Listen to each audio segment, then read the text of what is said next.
గి మన పక్కూర్లో ఏదో జాతర అవుతుందట కదా, పోయేద్దామా పావయ్ బామ్మరిది. ఏ ఖర్చు ఎక్కువ బావా, ఎందుకుది అయ్యే ఇంత ఖర్చులకు వస్తాయి కదా.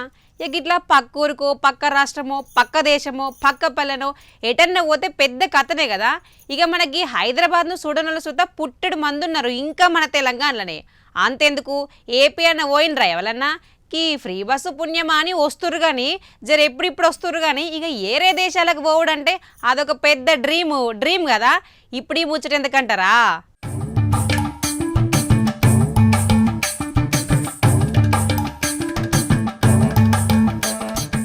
ఏడాదికి టూర్లు ఊర్లు తిరిగే జనం తక్కువే ఉంటారు, లీడర్లు తక్కువే ఉంటారు. కానీ ప్రధాని మోదీ సార్ మాత్రం రికార్డులు కొట్టేటట్టుండు పో. ఏకంగా 23 దేశాలు తిరిగి 187 కోట్లు ఖర్చు చేసిందట.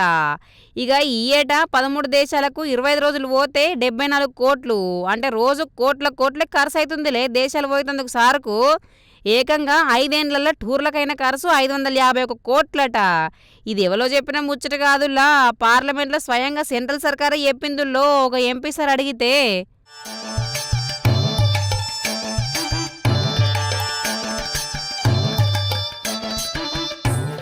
ఫ్రాన్స్కి 25 కోట్లు, బ్రెజిల్కు 17 కోట్లు, అమెరికాకు 16 కోట్లు, సౌదీ పోతే 15 కోట్లు, చైనా పోతే 10 కోట్లు కథమైనాయట. ప్రధానమంత్రి అయిన 12 ఏళ్ల కాలంలో 100 మట్ల కంటే ఎక్కువనే గాలి మోటార్లు ఎక్కిండు మన మోదీ సారు. అంతేకాదు 85 దేశాలకు పోయి కొత్త రికార్డు సుధా కొట్టిండు మన ప్రధాని సారు. అంటే ఈ లెక్కన బయట దేశాలకు పోయేందుకు 12 ఏళ్లకు 1000 కోట్లు పెట్టినట్టే అనబట్టే ఇంకిందరు.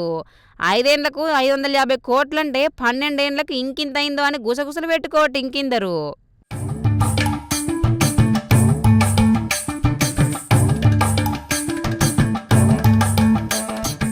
అగ్రిమెంట్లు, ఆపారాలు, కంపెనీలు, కొలువులు, పెట్టుబడులు అరుచుకుంటా దేశాల నడుమ సఖ్యత పెంచే ప్రయత్నం అట సారది. అంటే దోస్తాన వెంచుడు, సుటరికం కలుపుకున్నాడు సార్ తొవ్వన్నట్టు. దేశానికి అంత మంచి పని చేసేందుకేననబట్టే సార్ ఫ్యాన్లు.